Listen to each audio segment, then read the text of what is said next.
আলু ছাড়া আবার মাংস হয় নাকি? আলু ছাড়া তো আমার বাসায় মাংস একদম চিন্তাও করা যায় না।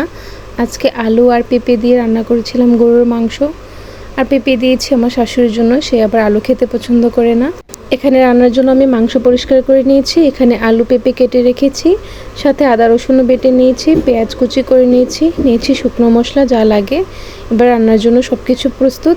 মাংসটা হাতে মাখিয়ে রান্না করব, এই জন্য প্রথমে মাংসটা ম্যারিনেট করে নিচ্ছি। প্রথমে দিয়ে দিয়েছি আদা রসুন বাটা, তারপর দিয়েছি হলুদ মরিচ ধনিয়া জিরা, দিয়ে দিয়েছি পেঁয়াজ কুচি। এবার সামান্য তেল দিয়ে আমি সুন্দর করে মশলাটার সাথে মাংসটাকে মাখিয়ে নিচ্ছি। এবার ঢাকনা দিয়ে ঢেকে মাংসটাকে অনেকক্ষণ যাবত আমি মৃদু আঁচে কষিয়ে নেব।